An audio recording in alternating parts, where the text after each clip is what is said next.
Good morning. Yes, આજે સ્ટોકની તો વાત કરું એની પહેલાં હું અદાણી એનર્જી સોલ્યુશનની વાત કરવા માગીશ કે પરિણામનું લિસ્ટ આપણે ઘણું લાંબુ છે, પરંતુ અદાણી એનર્જી સોલ્યુશનના જે સમાચાર આવ્યા છે કે એમાં જેઓ QIP દ્વારા એ ફંડ એકત્રિત કરવા જઈ રહ્યા છે અને તે કુલ રૂપિયા 8,373 કરોડનું અહીંયાથી ફંડ એકત્રિત કરશે અને જે ફંડ એકત્રિત કરશે એનો ઉપયોગ તેઓ અહીંયાથી રિન્યુએબલ સ્ત્રોતથી ઉર્જા ઉત્પાદનની ક્ષમતા વધારવા માટે અહીંયાથી તેઓ ઉપયોગ કરશે. અને અદાણી એન્ટરપ્રાઇઝથી અલગ થયા બાદ સૌ પ્રથમ તેઓ અહીંયાથી ફંડ એકત્રિત કરવા જઈ રહ્યા છે અને જુલાઈ 2015માં કંપની અહીંયા ડીમર્જર થઈ હતી અને જે અદાણી ગ્રુપમાંથી આ ડીમર્જર અહીંયાથી થતી જોવા મળી હતી અદાણી એન્ટરપ્રાઇઝમાંથી. એટલે અદાણી એનર્જી સોલ્યુશન તમારા ધ્યાન પર રહેશે. જે બાદ હું પરિણામની વાત કરવા માગું તો સૌ પ્રથમ આપણે નિફ્ટીની કંપનીથી શરૂઆત કરીશું. ONGC કે ONGCના જે પરિણામ આવ્યા છે એમાં એમનો નફો જે 9,869 કરોડ હતો, જે 9.4% ઘટીને રૂપિયા 8,938 કરોડ આવે છે. આ નફો ઘટ્યો તો જરૂરી છે, પરંતુ અનુમાન 8,373 કરોડનું છે, એટલે કે અનુમાનથી તો સારા જ આવે છે. આવક 1.8% વધીને રૂપિયા 35,266 કરોડ, ઇબિટડા 7% વધીને રૂપિયા 18,618 કરોડ આવ્યા છે, જ્યારે માર્જિન 50.3% હતા જે વધીને 52.8% આવે છે. અહીંયા અનુમાન હતું કે 50%ની નીચે સ્લીપ થશે, પરંતુ ઉપર આવે છે, એટલે કે અનુમાનથી સારા એવા આવે છે. જે બાદ ભારતીય એરટેલના નંબર થોડા મિક્સ જોવા મળે છે આપણે અહીંયા. એમના જો નફાની વાત કરું તો નફો કંપનીનો 2,072 કરોડ હતો, જે 100% વધીને રૂપિયા 4,160 કરોડ આવ્યો છે. એમની આવક 37,559 કરોડ હતી, જે 2.1% વધીને રૂપિયા 38,506 કરોડ આવી છે. જ્યારે એમનો ઇબિટડા 19,590 કરોડ હતો, જેમાં 2%નો મામૂલી વધારો થઈને 19,944 કરોડ આવ્યો છે. ઇબિટડા માર્જિન જે 52.1% હતા, જેમાં ઘટાડો જોવા મળ્યો છે અને 51.8% પર આવ્યા છે.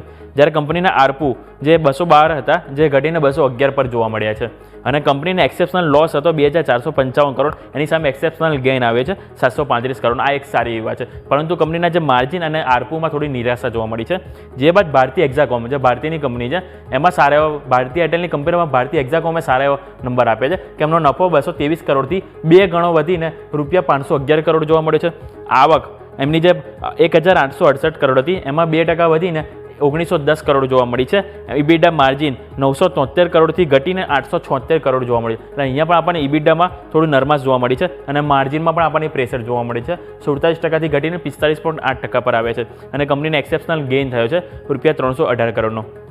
આ વાતથી આપણે ભારતીય ગ્રુપની કંપનીની.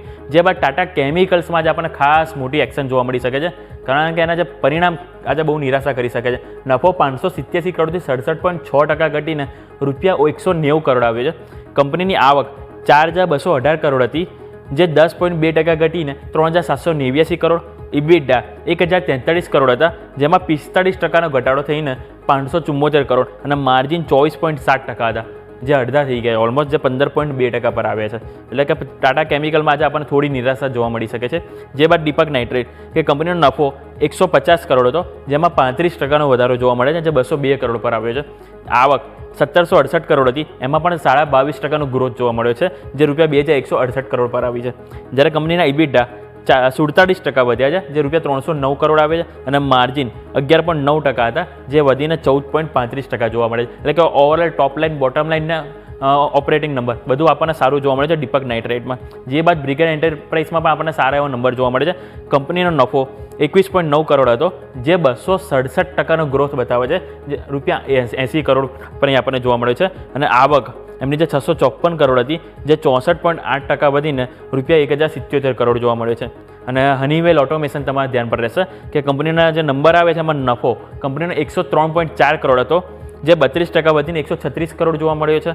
આવક 932 કરોડથી 3% વધીને 960 કરોડ જોવા મળ્યો છે. અને એ બાદ એક લાસ્ટ BEML તમારા ધ્યાન પર રહેશે, કારણ કે BEML કંપની જે ખોટ હતી લાસ્ટ યર, આ પેઢી પણ ખોટમાં આવી છે, પરંતુ કંપનીને 75 કરોડની જે ખોટ હતી એ ઘટીને રૂપિયા 70.5 કરોડ જોવા મળી છે. અને આવક જે 576.9 કરોડથી 9.9% વધીને 634.1 કરોડ પર જોવા મળી છે. એટલે ઓવરઓલ દરેક સ્ટોક છે કે જેની ઉપર તમારે નજર હોવી જોઈએ. સાથે સાથે આજે શું ખાસ છે એની ઉપર તમને નજર કરાવવા માગીશ કે ખાસ કરીને એક તો આજે RBIની મોનેટરી પોલિસી આજે શરૂ થશે બેઠક, અને એનું જે નિર્ણય થશે એ આપણને ગુરુવારે જોવા મળશે. જે બાદ આજે વાયદા બજારની ટોટલ 12 કંપનીના પરિણામ આવશે, જેની ઉપર તમારે નજર રહેવી જોઈએ. હું એક વખત તમને લિસ્ટ બતાવી દઉં. Bata India, Bose, Lupin, Chambal fertiliser, PFC, Cummins India, Gujarat gas, PI industry, Shree cement, Tata power, TVS motors અને વેદાંતા, આ દરેક કંપનીના જે પરિણામ આવવાના છે કે જેની ઉપર તમારી નજર હોવી જરૂરી છે. આ દરેકમાં એક્શન જોવા મળી શકે છે. Over to yes. ઓકે.